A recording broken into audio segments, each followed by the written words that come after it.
Welcome to the bold analysis. We are 70 days to the general election.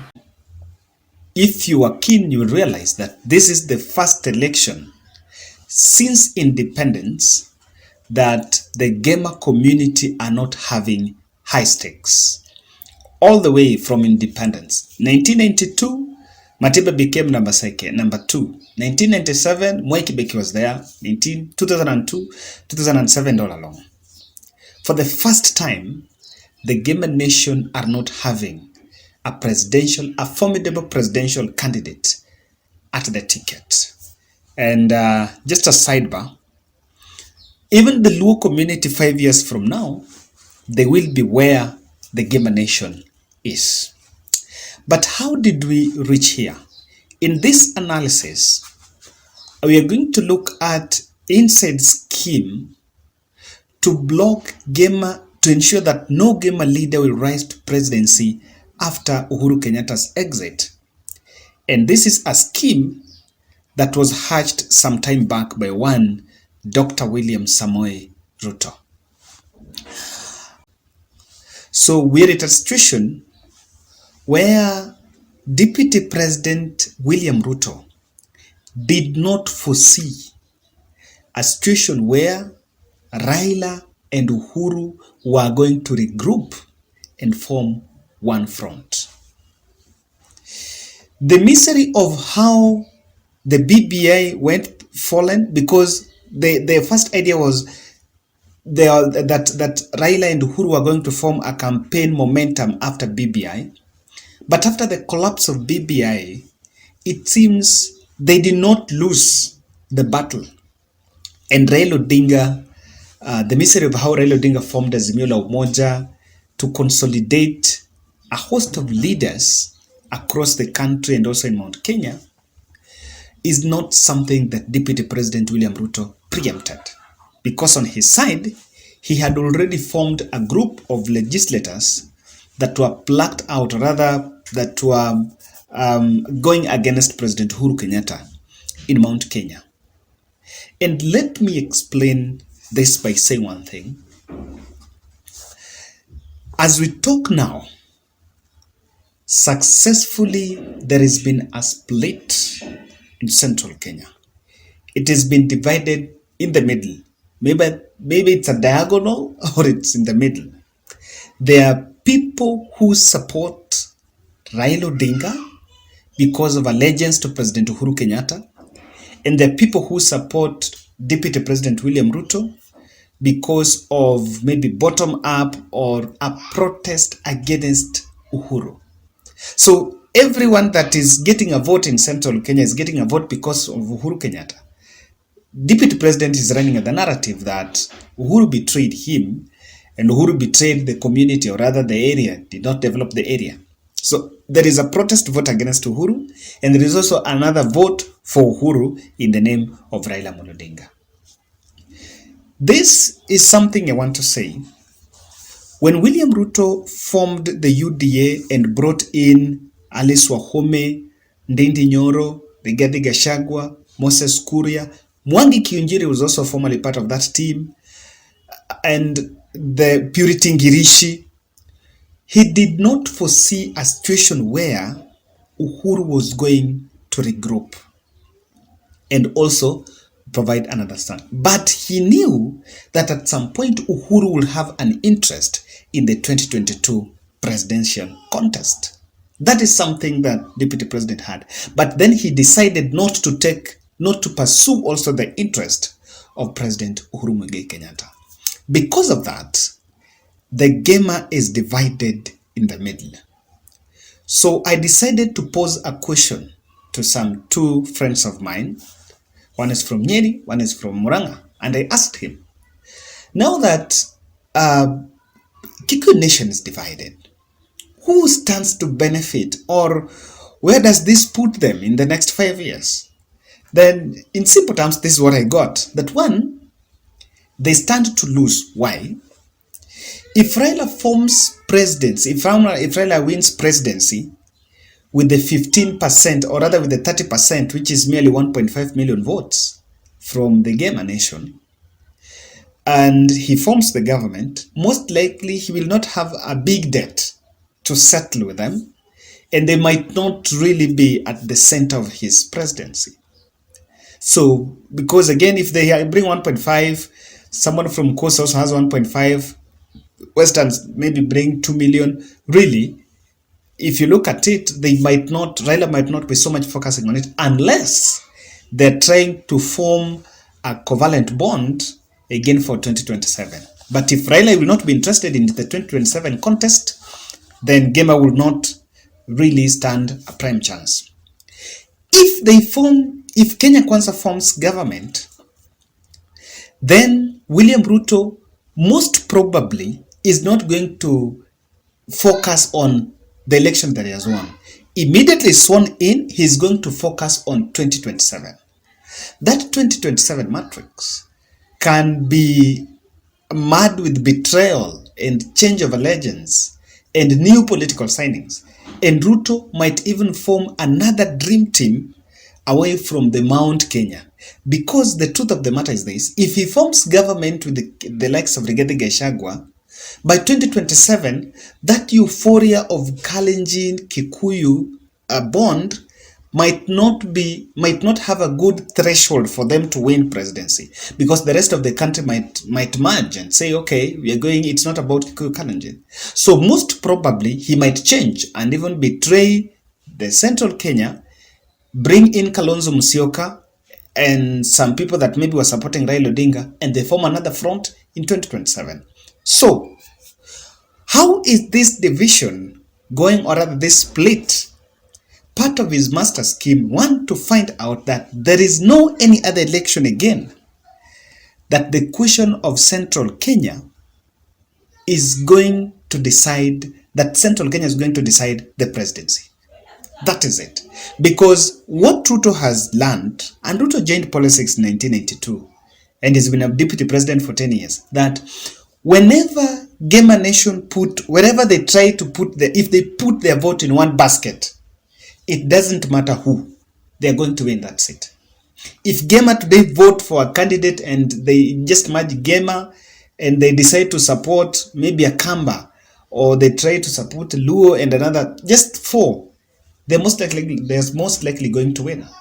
So why do you think Ruto was interested to make sure that is not in any other election again will another game rise to presidency after Uhuru's exit? Ladies and gentlemen, if you're watching this video, I want to humbly request you to subscribe and click the notification bell, because the punchline is very interesting, and kindly also tell us, what are your thoughts on this?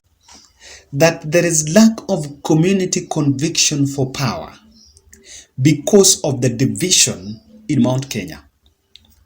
There is a team that supports deputy president that will tell the residents that we've had president, deputy president for many years, but there is no tangible development that we can see. In fact, we are struggling just like the rest of the country. That camp is with deputy president. But on the other side, you also have President Uhuru Kenyatta that has also worked with, has also in very close working with the deep state, supporting a non-Kikuyu candidate for the first time since independence. What that tells you is there is an erosion, even in the minds of the psychology of voters in central Kenya. For this election, they don't have a presidential candidate, and most probably they're not going to produce a president. So when it comes to 2027, that conviction to seize power might not be there because it has been eroded. However, it will still stick if they were going to 2022 elections as a united front. Whether they are going to cast their vote in one basket, whether it's Azimio, so be it. Whether it is Kenya Kwanza, so be it. And my friend Patrick was telling me that after elections, they will regroup and they will come together. It's a test of time. Number two, the unhealthy scramble for Kingpin is already detrimental to a possibility of any other leader, of any other person seizing power after Uhuru's exit. Because this is what is most likely going to happen.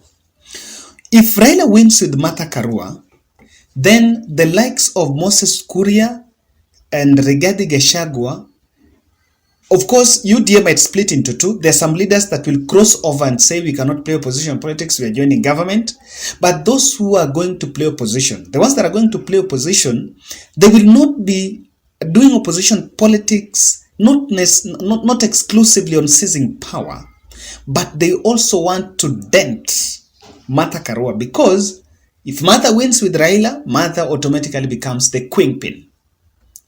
That position is going to create unhealthy competition. In fact, if Kenya Kwanza wins, it might be better, because Martha Karua is not a very confrontational person, and Martha Karua is going to be the opposition leader on this side. Even though we understand that Martha can also play a very key opposition role. Because of that scramble, that unhealthy competition for who to be the kingpin, and President Uhuru Kenyatta is still playing an active role in politics, it's not going to be easy. President is still the party leader of Jubilee Party. He's not going anywhere. He will still be giving directions. But with this competition, it will be difficult to get one front unless there is a compromise candidate. But can't you also see the way Kenya Kwanza are playing opposition politics? The only time that Central Kenya was playing opposition politics was between 92 to 97. And though it was not that much, because by that time, the Kinamatiba had lost, and of course, Moi was very brutal, but he had toned down. Between 90 to the 2000, Moi was not that much brutal, but again, he had toned down. Remember when the Kinachirao Makwere were suffering the hands of Moi? That is the time they played opposition politics. Now, between 2002 to 2007, there was a point KANU was opposition, and there are people who were in KANU, including President Uhuru Kenyatta, who was in opposition. But even at that time, they had one of their own in power, Emilion Stanley Mwai Kibaki. So they have never played that opposition politics. In any case, Raila wins, and they are to play that opposition politics. It is very difficult to seize power when you are in opposition, especially in Africa. Ask Raila, if it would have been easy, the only opposition leader that will be in a position easily to seize power is Raila Odinga. Ask Kizza Besigye in Uganda. Raila won elections in this country but never became president because opposition politics is difficult. I think system is a bit rigid, or they are normally forces of that one status quo, and they are very immune to change. And again, presidency, I think, is awarded. We might think that we had electoral system and all the rules, but behind the scenes, it is inherited, and incumbency plays a key role on who becomes the next president. So if Game Nation will work with the opposition with the deputy president, it might not be easy, because if Raila gets a second term, if he wins and gets a second term through maybe Martha Karua or endorsing another candidate, in 2032, Ruto is also here. Lastly, Ruto's ploy to destroy young politicians. Ruto joined politics in 1992, YK 92, Youth for Ruto, Youth for KANU. And by the way, sometimes I don't appreciate when he say he's young and Raila is old. They joined politics at the same time. That was also the first time Raila was elected as a member of parliament, by the way. So, the young politicians that are working with him, Moses Kuria and Ndindi Nyoro and the rest, and Rigathi Gachagua. Like, for example, Rigathi Gachagua is a first-time member of parliament. First time. Then he's been packaged as a mobilizer, as Uhuru's insulter, and packaged as I don't know, a trailblazer. Then you say, give him running mate. What happens when he loses?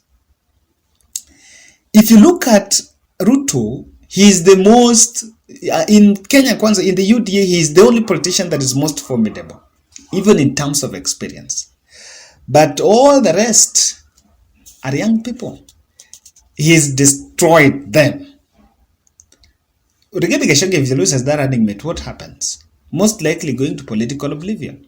Secondly, when they are away from government, they are not going to amass resources to be enough to have presidential clouds. You need to make money. Most probably, for him to win, to mount this successful 2022 presidential bid, he was in government for 9 years, and 5 years he was not working, just making money.